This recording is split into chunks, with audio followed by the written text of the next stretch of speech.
All right. Hello, everybody. Welcome to the Course Creator Community Podcast. I'm your host, Jono, and I am super excited because we have an absolute rock star on the line this week. Now, I know I say that every week about every guest, but this person actually is. I heard him on another podcast recently, a good friend of mine, Jarks Hopkins. I know a lot of people listen to Jarks' podcast as well, the Online Course Guy podcast. And this guy's story is amazing in many different facets. It's what he does. He'll get into it in a bit more detail, but he essentially teaches toddlers how to read. And I think that's amazing as it is, the things that he does in that space there. I also did a bit of research and saw his backstory and kind of what he's been through to get to that situation is really cool as well. And then on this podcast, he shared his journey in becoming an online course creator and what he did. I think at that stage, it was like his first 10 months or whatever. And it was just amazing what he did in that time there. It was super motivational, super inspirational. So you're in for a treat today. Without further ado, let me introduce the one and only Mr. Spenser Russell. Spenser, how are you? I'm doing great. How you doing? I'm awesome. And let the listeners know where you're based there, Spenser? I'm in Houston, Texas. Awesome. Temperature and time over there at the moment? 72 degrees, 3 o'clock p.m. Awesome. And as you probably know, I'm Sydney, Australia, 8 a.m. the next day, and about 25 degrees Celsius over here. But hey, Spenser, I obviously have done a bit of research on you and listened to a couple of things that you do. But if you want to let my listeners know, what is it you do? What's your course about? Who do you serve? Let us know about that. Of course. Appreciate the opportunity to be here, talk to folks. I think the simplest way to describe what I do is I help parents and caregivers teach their little ones how to read. And I don't do work directly with children. I'm no longer a teacher in a classroom, but I help to coach the people who spend the most time and energy with their kids, which is parents. So anywhere from 18 months or so, people who are just getting started, want to give their kids a head start, up to 6, 7, 8, 9, 10 years old, kids who are already in school and are falling behind. I help give people the tools, resources, strategies that they need to actually help their kid grow and advance in reading. And I have 3 online courses. We run the spectrum from learning sounds to blending them together into words to reading those words in books. I sell flashcards too that come with the course to help parents teach. And what people get when they sign up is step by step. They get lesson plans, they get resources, they get videos to help them know what to do with their kid each day. Love it. And for everyone listening, I think I'm going to purchase one of Spenser's courses there for my partner's kids. I mean, he's not on the show to kind of plug his courses, but if you are listening to this and you do have kids that you want to essentially help them read better, I'll put all the links down below to Spenser's social media platforms, his courses, and his website. Now, Spenser, most people listening to this course are kind of new in the course creator space. You know, they're just creating their first course, they've created their first course and they're starting to sell it. Now, you're a bit further along the journey now. It's probably been a couple of years for yourself, I'm guessing. But if you could kind of go back and share, I guess, your origin story. So if we can go back in time, if you put yourself in the position where most of my listeners are, if you want to share that story, like start where you want to start, where you came up with the idea, and just spend the next kind of 15, 20 minutes letting us know your origin story in online courses. Yeah, of course. It doesn't start too long ago. I think the furthest back we should go is teaching. So I taught 2012 to 2018. I taught 6 years, kindergarten and first grade. And in that time, I got really good at it. So I won a bunch of teaching awards. My kids, my kindergartners, my first graders were outperforming pretty much everybody in everything. It's something I was really good at. I was awarded for, I loved. I moved to my school's community. And I don't have any family down here. So that's just what I did. Like I hung out with my kids and with their parents. I taught, I came to school on the weekends, and I thought I was going to die a teacher. I thought this is what I'm doing for the rest of my life. And in 2018, when my partner found out she was pregnant, I knew I wasn't going to be able to be the kind of teacher I wanted to be and the kind of daddy that I wanted to be. And so I left the classroom and I took a job at an educational nonprofit where we help teachers, leaders, states figure out how to implement their curriculum. And so specifically, I worked with grades 3 to 8 in a reading curriculum. And my job was to help implement the professional learning for the teachers and then eventually got a couple promotions. And then my job was to coach the people who were coaching the teachers. And I worked that job for 3 more years. And then I realized it wasn't for me. And when I say it wasn't for me, what I mean is I woke up and I wasn't excited to do it. Time during the day when I would be in meetings or participate in things or stuff would happen, it was kind of drain my energy. And overall, just like a mindset and an attitude difference between me and a lot of the other folks on the team. And I love a lot of my coworkers and am appreciative of the experience. But at the same time, last year, like 2021, at the very beginning, we've got our first reports of the coronavirus and stuff starting to get locked down and people are dying, lives are changing. I literally had the conversation with myself, and first it was internal, and then it was actually out loud with people, that I'm not going to die at my desk doing a job that I don't love because it makes a lot of money. It just wasn't going to happen. And I knew personally at the beginning of 2021 that something needed to change and I needed to find something. I didn't know what that thing was. I just knew it wasn't going to be what I was currently doing. And you look on the news, you see, okay, 10,000 people have died from this, and 50,000, 100,000. The numbers are almost hard to comprehend until it hits your family. Someone you know, someone you love, you see the lives impacted. And when I quit teaching for my son. I quit teaching to be home with him, to go to his doctor's appointments, to go to stuff. Like, he became the thing in my life. And at this job, I felt like I was compromising that. I was compromising my energy and my time and my emotional resources to pour into him. So that job, I made the decision to quit before I actually quit, but I made a decision. Now, the kind of timeline from there is, I think it was February of 2021 when I made the decision to quit. And I went outside my house, and there's like a little tree in our yard, and I lay under it and I just meditated. And it was a sunny day. It was a nice day. I felt very calm, very relaxed. And I meditated for a while. And the idea just came in my head. It came at once. It was online course, helping people teach their kids how to read. Love it. It was just there. And I had been spending the months before that helping to work with my own son. So I had already proven, I'd already shown, like, here's what that reading process is. I had already gotten my kid reading really well at an age that no one thought was possible. Wow. And I had coworkers, I had friends, I had other people who told me, you're forcing him, it's too soon, it's too young, he can't do it, give up. And it was all fuel for the fire. It was all fuel and energy that I used every single night when I was working with them. And I set up my camera. I have on video working with him.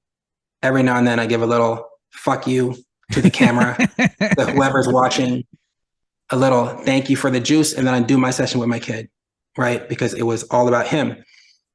And so when I lay down and I meditated and I thought about it, I was like, I've already figured out the thing. I already know what no one else is doing or no one's doing well, which is helping really little kids learn how to read. And I know my kid's not reading because he's smart. Like, I sure as hell know this is not because he's a genius, because he's not. It is because I know how to do it. It's because I'm consistent. It's because I made it a priority. And if I can help other folks do the same thing with their kids can be reading too. And from that day, I knew this was a thing. Like this is what I'm going to do. We had taken a speech course. We had taken a feeding course. We had taken like a motor skills course. This is just something that parents and toddlers do. They buy online courses. But no one's tapped into that reading market. So to me, this is a blue ocean. This is a space that not only is like really, really wide and really, really big, the number of parents of toddlers who are interested in their academics, but it is something that no one else is capitalizing on. And I felt an incredible sense of urgency to move on this, not just because I told myself I wasn't dying at that desk, but because I didn't want anyone else getting in this space before me. I didn't want to miss my window and my opportunity. And from that point forward, it was just work, work, work. I do my regular job during the day, and then I'm doing this during the night, getting the website set up, getting the course up and running, getting the slides. I started pre-selling before the course was done to force myself to be done mid-June. June 2021, I launched my social media channels with no followers, nothing. I wasn't even on social media before this. And it would just work, work, work, work, work from there. Awesome. Yeah. All right. Can I jump in and touch on a few things there? Yeah, 100%. Awesome. So for the listeners there, I think there's a few key points that Spenser did really well. Some of them kind of go without saying, but I want to mention them anyway because they're important points. Spenser said that like he was really good at what he did, right? He didn't just say, oh, he's an opportunity to make a few bucks or whatever, right? He's something he's really good at and he's really passionate about. That's key number one. I think if you don't have that, it's going to be very hard to be successful in the online course space. The other thing, or the other two things I think he did really well. Number one, he found that opportunity. Like as an online course creator, it's easy to see what other people are doing and being like, oh, great, there's other people with, look at Jarks. He's making all this money selling online piano courses. I know how to play the piano. I'm going to do the same thing as well. Hey, he's a Spanish teacher. You know, they're making all this, they're selling all these courses, you know, teaching Spanish. I'm going to do the same. And look, there may be opportunity there, but like the more people that are doing that thing, the harder it kind of is. Spenser's found, as you mentioned, a wide net. Like this isn't a parenting podcast. But I'm sure there's people listening to this that are like, oh, that's something I'd be interested in. It's a really big market and nobody else is doing it. So he's identified that opportunity there. And then the third thing is the urgency, because half the game is just being the first person in there. So like if Spenser took a year, 2 years to do this, someone else gets the idea, puts it on, it's all of a sudden way harder. And my take, once you get in there first, it's so much easier. It's kind of like it's my background, Spenser, is in the fitness education space. So I was one of the first people in Australia to put together an online course for fitness professionals to upskill, right? Just being first to the market, I was able to kind of get that following and build that audience and then get some revenue coming in and then put that back into advertising. And if you can get in there early, it just becomes like way easier. So there are 3 tips I'll give everyone from Spenser's story there. A couple things with there, Spenser. Do you want to let us maybe know the launch side of things? So you pre-sold it. Actually, let's even go into a bit more detail there. So when you were like, right, work, you mentioned you pre-sold it first. So was the pre-selling via your social, like you were working on the course, obviously, but you had your social media platform. You were building that social media platform. You were selling courses on that while you were still creating the course. Is that how that worked? And if so, do you want to let us know a little bit about that process? Yeah, the pre-sale was mostly to friends and family, although no one in my family bought. So I'll jump in there for a sec, because that's a good, yeah. this is a common story with personal trainers as well. When we're studying our personal training certificate, all our family are like, oh yeah, let us know when you finish. We'll definitely hire you to be our personal trainer. And you finish your certification, you think you've got a full book with all your family that have told you they trained with you. But by the time it's actually time to take the credit card out, it doesn't always work like that. So it's not just you, It's other industries too. That's right. It's brutal. And so I was walking a really, really, really fine line with parenting stuff, because you never want to tell a parent that they should be doing something or need to do something differently. What I'm trying to tell folks is that they can be doing this if they want to. And even hearing that is tough for folks to hear if they feel like they're already doing everything that they can, to know there's some other milestone, there's some other benchmark, there's some other skill that their kid could be working on. And when I have a professional relationship with folks, I'm seeing them every day at work. I'm not making a strong pitch for my course. I'm not saying, buy this thing, your kid needs to be doing this. I'm saying, hey, by the way, I've been working on this thing for the last couple of months, helping people teach their kids how to read. If you're interested, this was a pilot. I named it the pilot. I told people this is a low cost. I did $49. And the whole goal here is to get feedback, to help you out, but to help me. And if you don't win, I don't win. So if you want to join this pilot, send me an email to my personal email address. Be happy to share more information. No pressure at all. If not, no worries. But if you want to be doing some work with your kid, I'm happy to kind of give you some pointers and give you some tips. And I'm much better at selling than that little snippet, but that's what I gave colleagues. That's what I gave other folks. This was face to face. You're saying, Spenser, you'd be at a barbecue or you're hanging out with people and you're just kind of getting that conversation, do it face to face, or was this in the DM, or where did these conversations kind of take place? This was mostly Zoom, so Gotcha. like work calls. Lots of Zoom. I worked for a remote organization, so we'll get in a meeting like this. Meeting might finish. I might mention this. Gotcha. Sometimes I would text folks, and just let folks know who I know have kids. Hey, here's what I'm working on.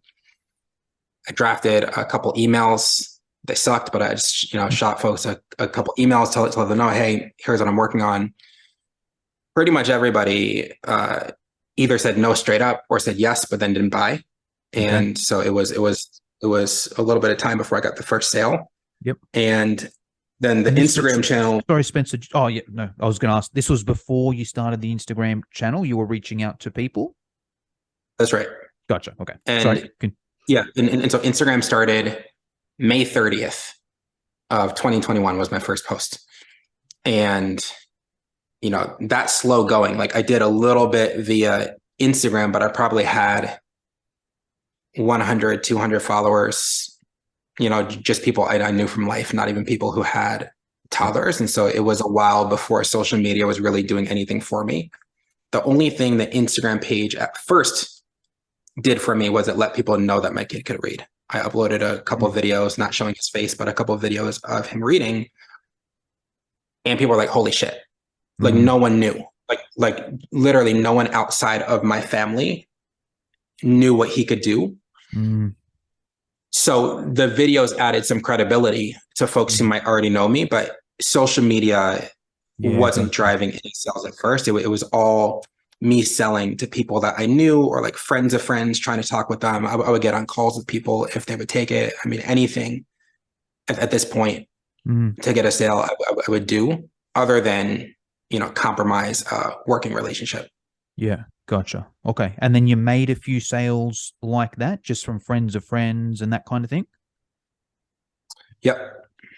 Gotcha. And then what was that process there? Because like a lot of people I know that do the live launch method is they kind of actually teach it live. It's a 6-week program. Hey, meet on Zoom. We do a weekly call every week for 6 weeks.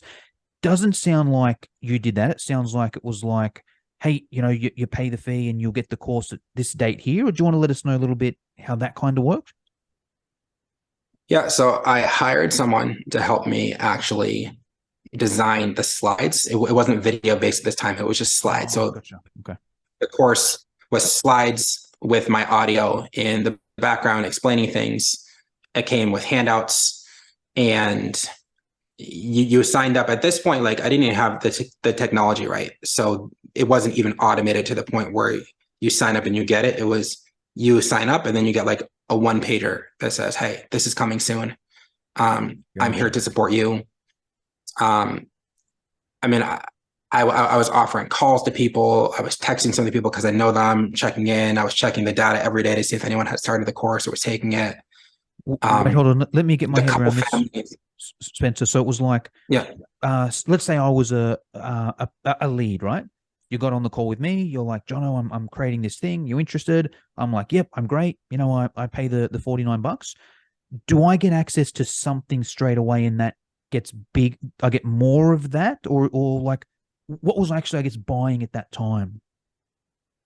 So when I was pre-selling, you got a handout that says this is coming.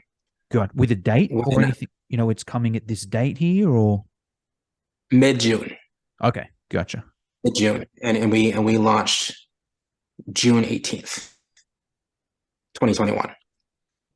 And that's I think the folks listening can probably take some lessons from it, but what I will name specifically is I know my strengths and I know my weaknesses, and doing PowerPoint slides, doing that kind of work, that kind of lesson planning, getting stuff done in advance before a deadline is not a strength of mine. Okay.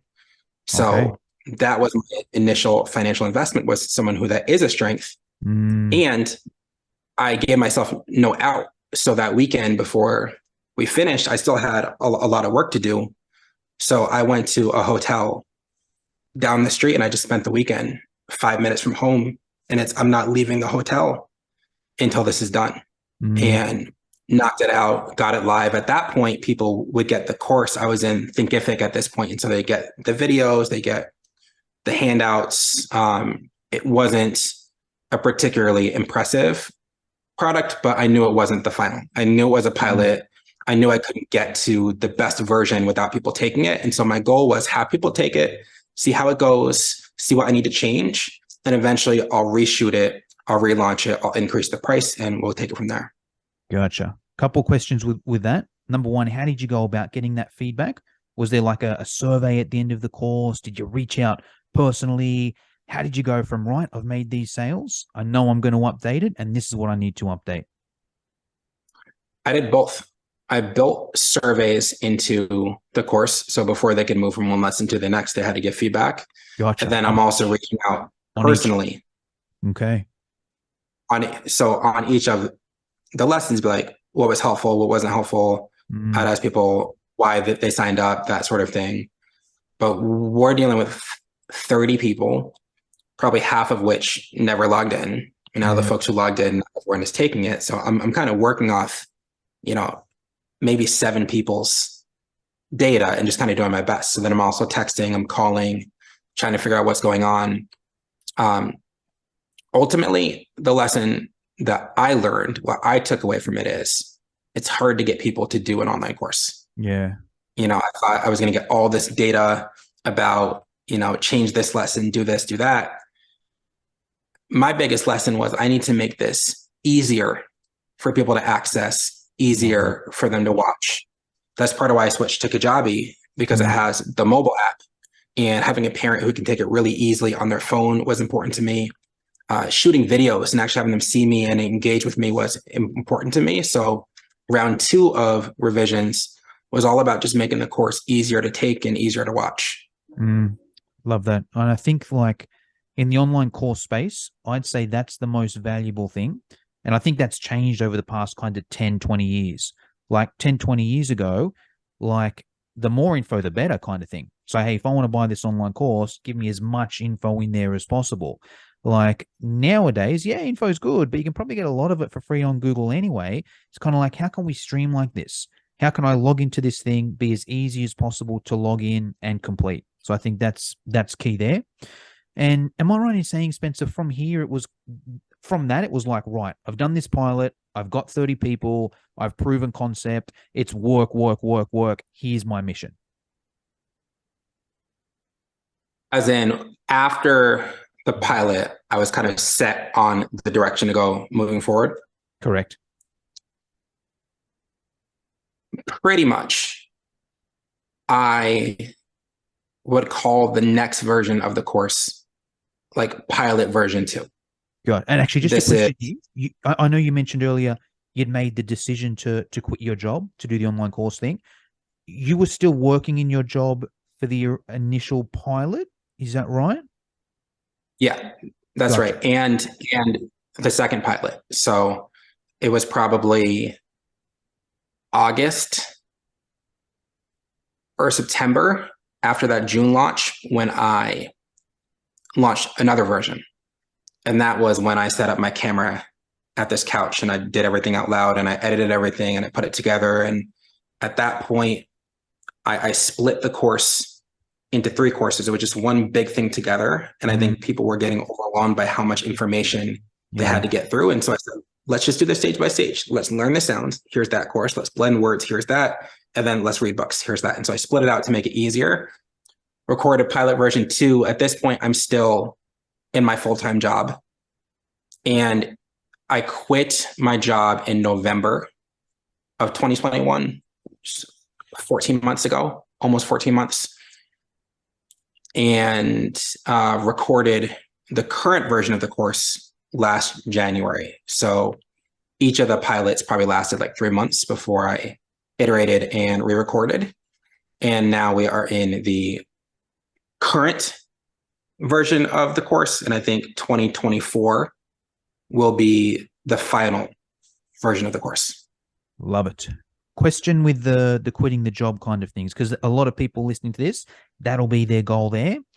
Was that an easy decision, a hard decision? Was it?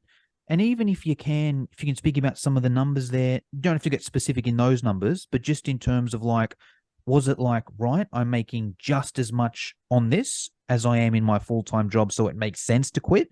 Was it more like I'm making not as much, but I know if I went full-time, it would be worth it to do it? Or what can you kind of share there? I was making $107,000 a year at my previous job. Yep. With very good benefits, healthcare, dental, vision, vacation, all that stuff. So 6 figures. Toddlers can read. I can share these numbers. In November, when I quit, we had a Black Friday sale, which helped with sales. We sold $5,800 in November. Okay. And I had about 4,000 in expenses. Okay. So November was my biggest month at that point, and we probably made $1,800 Gotcha. total. Yep. Which is not enough to cover any of our bills. Yeah. December made even less. I think I was negative maybe $2,000 in December, maybe 4,000 total in sales. Okay. In 2021, I think we lost maybe $30,000 total. Okay. Which is much less than 107,000 that I was earning. So, for folks listening, there's 2 things that are true at once. From the outside looking in, it looked like a very stupid decision. The salaries did not match. Toddlers Can Read wasn't close to matching. If anything, Toddlers Can Read was losing money. I was paying for coaching. I was paying for support. I was paying for consultants. I was working all the time. And if you're looking at a graph of how much we're making month to month, there's no upward trajectory or no this is going to take off. And at the same time, it was very easy. It was a very easy decision. Very easy. The hardest part was explaining it to my partner and getting her support to do it. But I believe in myself. And I know that people say this, but most people are bullshitting when they say it. You can say that you believe in yourself, but if you don't take a step, then you don't. You can say that you're ready to take a risk theoretically, but if you don't actually do it, then you won't. So when I was sitting under the tree and Toddlers Can Read popped in my head, I don't even think I had a name at that point. What popped in my head too was $1 million in 2022. That was the thing. I was like, this is going to be huge. This is going to be unstoppable. We got this idea. Let's lock the fuck in. Let's get it done. And so I had to operate in 2021 based on the 2022 I wanted. I can't say we're going to make $1 million in 2022, but I'm not going to leave this job. Or I think this is going to be the biggest and the best early reading program in the world, but let me wait for the salaries to match. That doesn't work. It had to be, do I believe in myself or not? I believe in myself. Let's get it done. And if the business failed, we would have had to sell the house. We couldn't pay my son's school tuition. We would have had to pull him from school. my income was our income. So there really wasn't an option. It was I win or we lose everything. And that's the position I put myself in. That's a position I feel very comfortable in. And the decision was quite easy. It was really explaining it to my partner. And then I was trying to leave my job sooner, but I also wanted to leave on good terms because I've been there for 3 years. And so I was finding a point where I could transition out without screwing over the company, where someone could step into the job. I could train them a little bit, get them set up and leave on good terms. And so that happened to be Thanksgiving break of 2021. Gotcha. Now, there's so many good bits of info there. I want to break this down. And this is actually my favorite thing about you, Spenser, from what I've, the little bit that I've heard. It's that all in, it's that passion. I can't quite put it down to a word, but you explained it well there, where you're like, I believe in myself. And it's not just like, pump up inspirational. I look in the mirror and say, yeah, I believe in myself. And I do. Like, you can actually feel it. You can actually embody it. That's the impression I get about you there. And a couple of tips for the listeners there. I think that Spenser's the burn your boats type of guy. It's like there's all these quotes out there. A lot of people listening might have heard the stories. There was I can't remember what it was. I think it was in ancient Greece or something. A general went over to attack Persia, and he burnt his own boats. And he was essentially told his army, hey, we got 2 options here. We're either going to win this war, or we're going to die. That's it. I've also heard Will Smith give a good quote on the treadmill. Have you heard that one, Spenser? I haven't. Okay, so Will Smith's got this YouTube quote. I heard it 10 years ago, and it kind of really motivated me. He's like, hey, I'm Will Smith, but here's the thing. I'm not smarter than anyone. I'm not more talented than anyone. I'm not bigger than anyone. Here's the difference between me and your average person. You get me and the average person on the treadmill, one of 2 things is going to happen. Either that person's going to get off first, or I'm going to die. They're the only 2 options there. And I was like, yeah, like that sounds like something Spenser would say there. So, yeah, I mean, I love that story there. And there was something else I was going to add to that. Yeah, all right, cool. So I love that there. And then it sounds from there, it was kind of like work. In terms of finances, Spenser, you said you had a goal. You wanted to make $1 million in 2022. Can you share that with us, or what can you tell us finance-wise now? How are you going? Yeah. So I can say I did not hit my goal. Okay. But I got a hell of a lot closer than I would have had I not had it. And, 2022, there was a big shift actually doing the work, doing the business, the social media channels grow, the sales grow, the products out is with more people, where the goal shifted. And I had to be very honest with myself and honest with my team, the folks who were working with me, that this was no longer Spenser's business. This is our business. Yeah. I have 4 folks right now who are full-time with me, and we share this business. And so I'm replacing I and my with we and our Instagram page, our business, our results, because they're in this with me too. And the goal shifted. It's no longer Spenser makes $1 million in 2022, but we build the best beginning reading program in the world. Like, that's what we do. We're just the best program. And so I can look at any decision. And so 2021, I'm making my decisions based on 2022 goal. Let's get super, super rich. Yep. That makes my decisions really clear. I need to quit my job. I need to do this. I need to do that, right? Everything is through that lens. When we made the shift mid-year, I had a retreat with my team, and we said, okay, best beginning reading program. That became the kind of like the light in the distance. That's the thing that we're driving towards. And all of our decisions need to be aligned. And so it's down to a granular, like tactical level of like someone asked for a refund. Do we grant the refund, or do we say, no, you missed the 30-day policy? Well, if my goal is money, I'm keeping it. If my goal is best reading program, I'm giving the refund and I'm trying to get feedback on how to make it better. And it goes down to time and energy. There's times when I know what I need to put out to make sales is more content. I pump out more content than most people because I have a team helping me. Well, there's times when I actually need to address the content in the course where I need to build something or add something or improve something or spend time building the actual business and the operation. And that means I might not post or I might not do this or I might not do that. And that's revenue that we're trading, but we're trading it for a longer term vision. So in terms of the finance question, did not hit the initial goal, but our sites have also changed.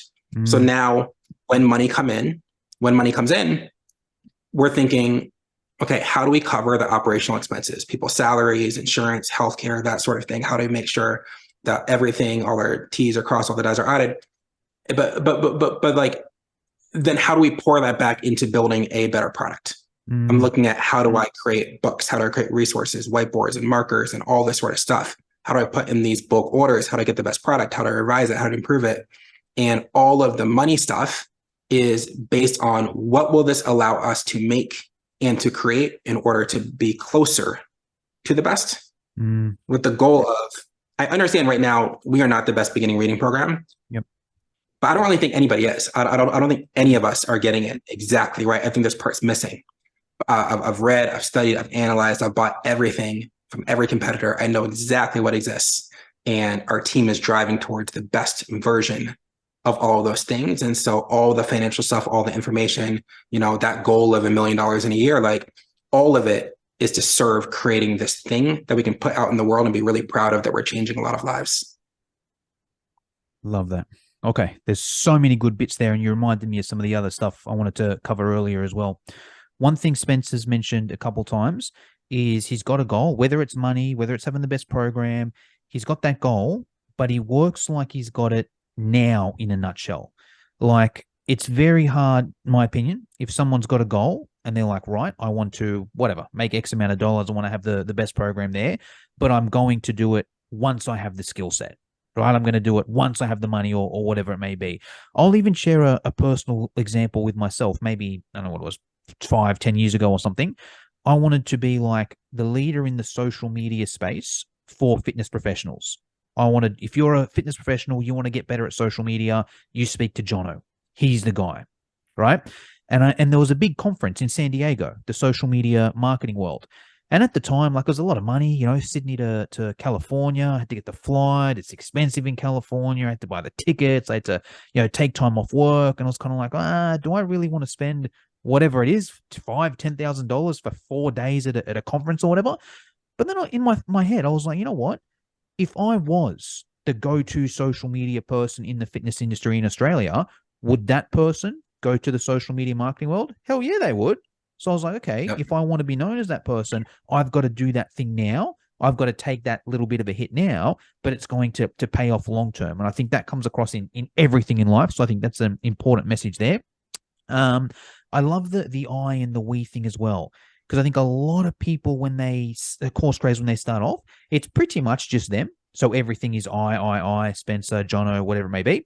And that's fine, but I find that can be quite limiting. That'll only get you so far if it's just you. And it can also be very hard to build a team around that. Yeah, you can kind of get people to assist you, but it's easier to get someone to build into that actual brand than it is to Spenser. So I think that's an important distinction there. And it's just so much easier to go to get bigger with the team there. I think it's an interesting thing with the money, like, because I feel like there's been two goals there. The original goal was money, and then it's kind of shifted to having the best program there. But in saying that, I feel like you've always kind of had a bit of a goal to be the best program as well. It was just a little bit more financial based initially, and it's just shifted a little bit. And I think that's an important thing for course creators as well, because I think initially money is more important. For most, like, they've got this course creator thing, they've got the passion. You need to have, like, the passion's a given. You need to have that passion there. But it's kind of like, if you're starting off and you're not making a lot of money from that business, or maybe you're not even making a lot of money from your main job, it can be very important to have that money as the driver. It's like, hey, I need to make X amount of dollars to make it worth it. I think it then gets to a point. I think there's been studies on this as well. They're based in the States, where it's like, once you earn over $70,000 a year or whatever, like, the more money doesn't give you a huge amount of happiness. It's like, right, I've got this, that gets me covered. It's more a passion-based thing. So I think that's a natural progression there. But in saying that, I still feel there's like a thing that's got to be there that's driving you, and then the money will come with that as well. And I see that with a lot of people that like have success and then kind of get over it, right? Or they have success and they might sell their business. And it's just like if there's not that driver there to drive better at something, it can become really hard. So I think that's an important message for the listeners there. There are a few other things, but I might just get into our. Oh, and even, yeah, just I want to touch on the thing as well. Like going back to everything about Spenser with how he believes what he does, his actions match that belief. It's like, it's just so congruent. It's like, here's my goal. Here's what I got to do. Here's what I need to do to do it. So I'm going to put these actions into place to do it. There's no kind of fakeness there. There's no pump up. There's no like, that sort of thing there. He's got that belief and he works towards it with 100% conviction. And if you've got that, it's easier to win. So love that. Now, Spenser, I've just got some rapid fire questions that I like to ask at the end of the podcast. The first one, I think this will be a simple one for you. What makes your course better or different than any of the other solutions out there? Well, if you're trying to teach your kid how to read, the first thing you need is the actual conviction, belief, the commitment, the energy, the motivation to get it done. And you're not going to get that from a book on this. You're not going to get that from an app. You're going to get that from someone like me telling you that you can do this, showing you that you can do this, and interacting with you and encouraging you and letting you know, I'm actually going to be here to support you. Me, like not someone on my team, me. I've done it. I can help you. I can support you. You can do it. I can answer anything you ask.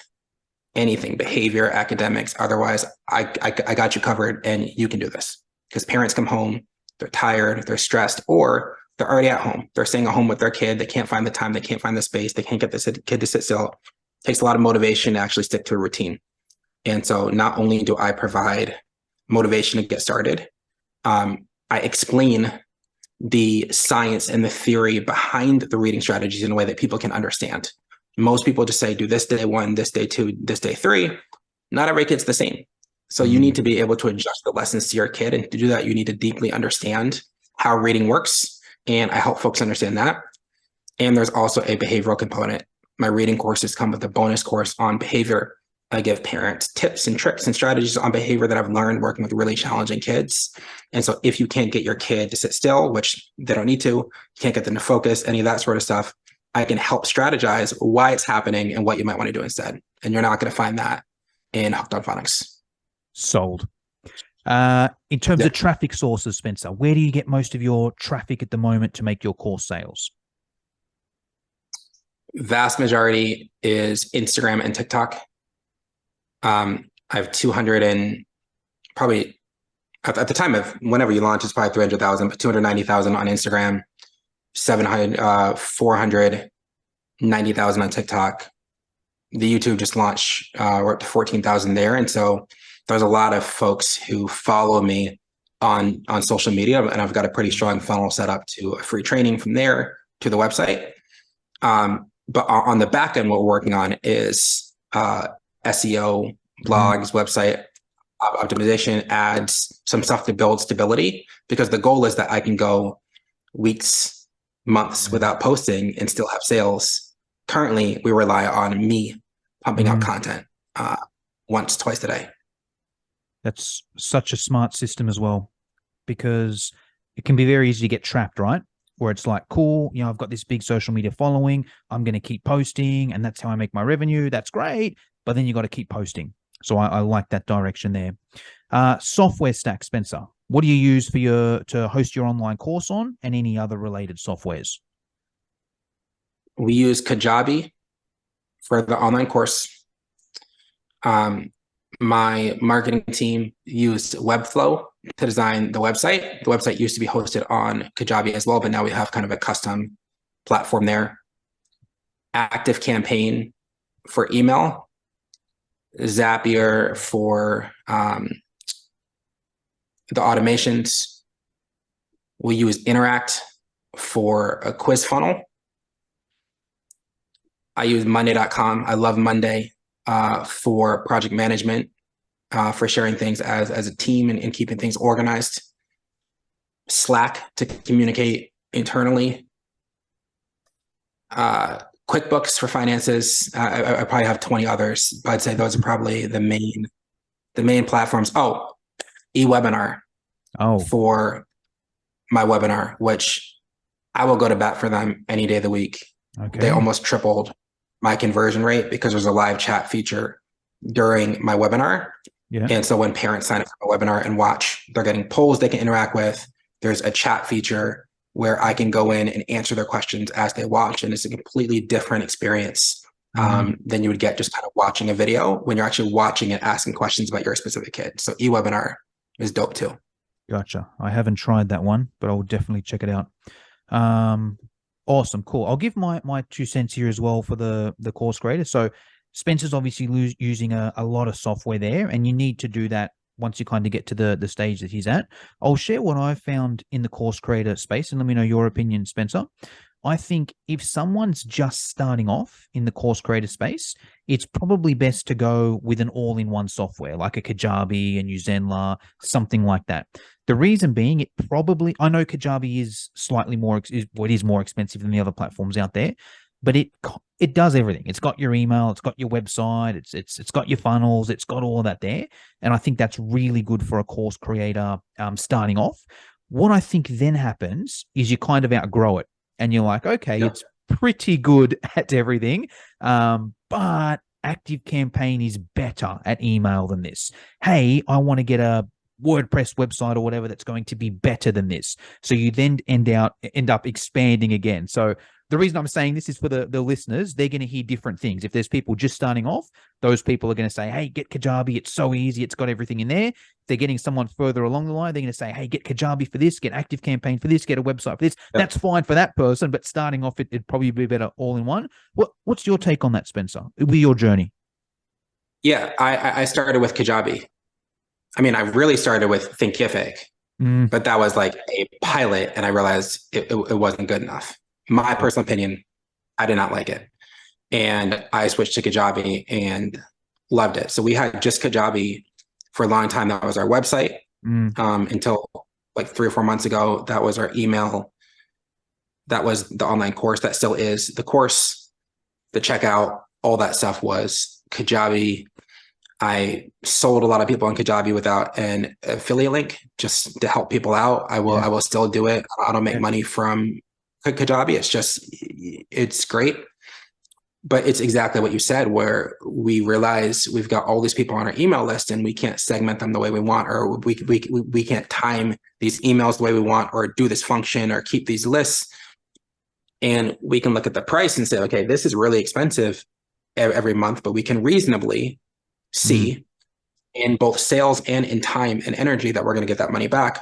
Let's make the switch for this thing. And we've just done that, time and time again, to the point where now we have a lot more software than I would care to have, but I can make a financial argument behind why each of us is saving us time or energy, or how that thing is producing more sales. But I would completely agree. If someone's just starting out, like, keep it simple, and then just I wouldn't commit to something or marry something. I would keep it simple, literally get started, and then use feedback from your experience and from other people about what changes you might want to make or when you might outgrow that thing. Yep, 100%. Okay, next question, Spenser is around mentors. So you're a mentor for plenty of parents out there that want to get their toddlers to read better. I'm curious who your biggest mentors have been in the online course space. If you could give us essentially 3, if you could give us a paid mentor, so someone that you paid money to, you did their course or their coaching program that helped you with your online course, an unpaid mentor, someone that you haven't paid, but you follow them on social media, you listen to their podcast, whatever it may be, and a book that you recommend every course creator should read if they want to be a successful course creator. So mentors, paid, unpaid, and book. Mentor would be Jacques Hopkins' online course show, which is where you heard me. I'll put him in the paid and the unpaid category. I'll give you 3 things, but I listen to his podcast for several months, and that was the only source of online course advice that I got. And my focus was, let me find someone who knows their stuff well enough that I can trust them, who's done this themselves, who started a business, and who brings on guests that are thoughtful and that can help to build me up. And so I would listen to an episode a day or 2 episodes a day or whatever it was. And then I would stop when I had enough actions to do. When I've heard the lesson from the guest, or I know the thing I need to do next, I would stop, I would turn it off, and I would get that done. And then I'd turn the podcast back on when I'm ready to go.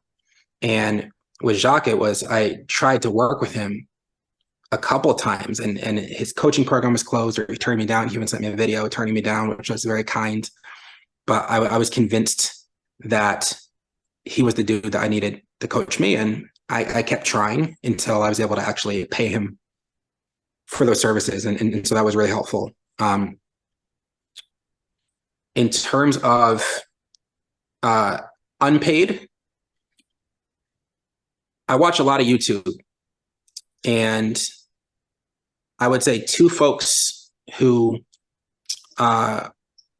unpaid: Bob Proctor, who is deceased now, but I listen to a lot of Bob Proctor lessons and videos. And for over a year, the first 30 minutes of my day is listening to Bob and listening to him speak and hearing his philosophy on money and on wealth and on manifestation and all that sort of stuff. And I knew that Bob's not everyone's cup of tea, that not everyone's going to understand Bob, but I understood Bob. And when he says that you have to live it, you have to be it, you have to believe it, you have to make space in your life for the things that you desire, that really resonated with me. And so Bob was a huge source of inspiration for me. And the book, also the free resource, like David Goggins. His book, Can't Hurt Me. And currently I'm listening to his second book, never finished. And if folks listening to this podcast are like, oh, Spence has kind of an intense energy, or he's really serious, whatever it is, like, nothing to Goggins, like he really searches for what our highest potential is, and he's not satisfied with anything. It's not satisfied being average. It's not satisfied just getting it done. It's have you done your actual best? And he says, I don't stop when I'm tired. I stop when I'm finished. And so I think, there's a lot of folks who are trying to start courses or just do things in life, make changes, quit, leave a situation. And the people around you aren't necessarily the ones who are going to help you get where you're going. There's a lot of people who want you to stay where you are, who want you to do the same shit today that you did yesterday, who aren't going to understand why you're pushing, why you're still awake, why you're still working, why you're obsessing over those details. And I think if you look at my business growth, whether it's financial, or whether it's in terms of social media, or whether it's in terms of my team or my product, a lot of people would have been satisfied a very long time ago. But there's no part of me that's satisfied. And there's no part of me that says, you know what? Like, look what we've done. It's only been 14 months since you quit. Not satisfied. You have, these people with millions and millions of followers who follow you. You have like a celebrity who's asking a question, like blah, blah, blah. Like, not satisfied. Not satisfied until we built the best beginning reading program in the world. And I need people around me who get that. And he's one of the people, one of the mentors. I looked up to Kobe Bryant growing up, who, it's a similar attitude. Like, what I want in my ears, what I want to be reading, what I want to be seeing, getting mentorship from, is people who've done what I want to do. I don't want advice from the guy down the street. I want advice from the person who has done something extraordinary that no one thought was possible. And so I try and pull, Jacques gave me the technical part. Here's how you set up a webinar, the funnel, whatever. I think Bob really helped to shape my outlook and my attitude towards money, towards manifestation, towards energy and vibration. And Goggins, it's just the work ethic. It's just the drive, and it's the extraordinary among the extraordinary. And that is something that I haven't done, but that I aspire to do. Love it. So many good bits there. I don't usually give my 2 cents on that, but I'm going to do it here. So yeah, Jack's a good friend of mine and big fan of his podcast. The reason I like him so much is I feel he's one of the only people in the industry that's like his piano course is still his main thing, right? He's got his piano course, which is going amazing. And his podcast is essentially right. Hey, here's what I'm doing in the piano course. Here's what's working, yada, yada, yada. And I also do this coaching thing. I think there's a lot of people in the online course space and even social media space where maybe they've had, and also with Jarks, like he's done it for, I don't know, what, probably 5, maybe 10 years now. Like there's a lot of people that will have one good online course launch. And all of a sudden, hey, they're now an online business coach, right? Or it's kind of like, hey, you want to know how to make $10,000 a month? Here's my proven system. And it's kind of like they've only been making $10,000 a month for the last 3 months or something, So Right. what I like about Jarks is like is very, very do it, very still doing it, and I think he's just, and also the other thing is like his course is on piano, right? A lot of the other online business people is kind of like they'll sell their own course on online business and they'll be kind of saying, here's what I'm doing. Here's how I'm making money essentially off what I'm selling you. Right. Whereas Jarks is a bit more like, hey, I've got this business over here. Here's what I'm doing in this business over here. Oh, and by the way, you can do my coaching or whatever as well. And I'll go into more detail. So I love that. I love how you mentioned Bob Proctor because I've done 200 episodes of this, and I don't think anyone's mentioned Proctor or Goggins, to be honest. But I'm two big fans of both of those. Bob Proctor, I can't remember where I found him, but I heard him somewhere, and I'm like, all right, I'm following this guy on YouTube. I bought his thing once. He'd send over like a daily 5-minute video or something. Did you ever buy that? I discovered Bob, I think, shortly before he passed. Okay. So I didn't buy any of his programs, but I listened to enough of him, I think, to probably be able to send out a program on his behalf. Yeah. Massive fan of his. I've still got a CD of his, Born Rich or something like that. Did you, you know that one? Yeah, it was like, I think it was a seminar he did probably in the 80s or 90s or something, but he's got it on a CD. His principles still hold up. Like they're not tactics, they're like life principles. So massive fan of his. And yeah, massive fan of Dave Goggins. I've read his first book. I only saw his new book literally last week. I went to the bookstore to buy some new books, and he did. You know what? He didn't make the list. Actually, I bought 4. I'll tell you. Yeah, you probably won't like this story, but only because like also his was a bit more expensive.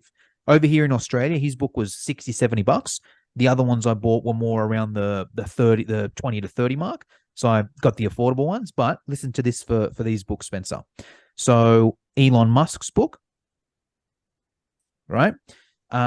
Phil Jackson's book, the basketball coach. Danny Trejo's book. You know Danny Trejo? I don't.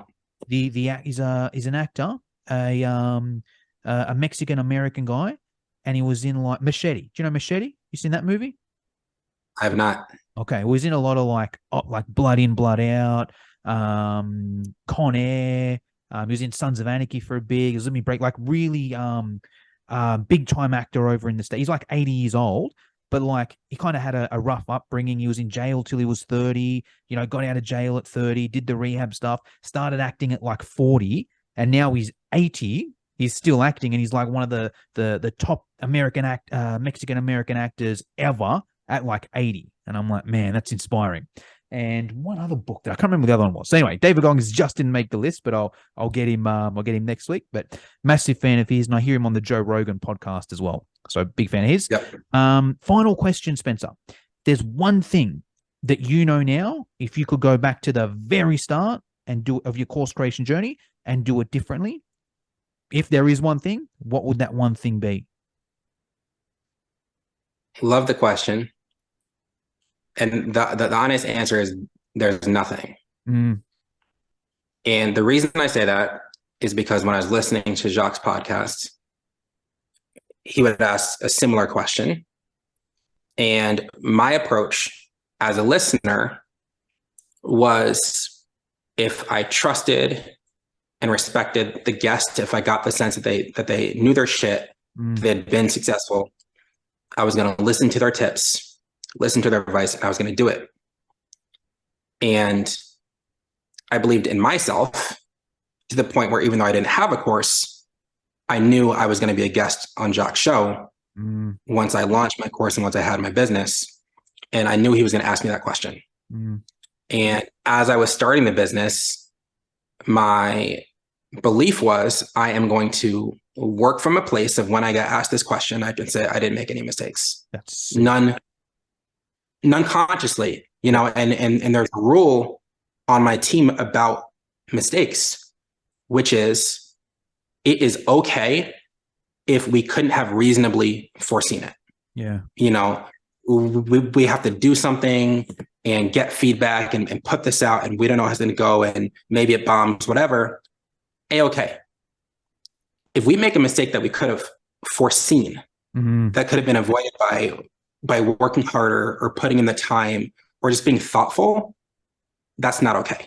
That's not okay. That's not the kind of mistakes that we make. We make mistakes that are unavoidable, that are just come with the territory of growing. And so at every stage of the business, I'm not going to say that the business was perfect, but the process was pretty tight. Like it was all about growth and learning, and it was about doing. And so I hear people on the podcast go, you know what?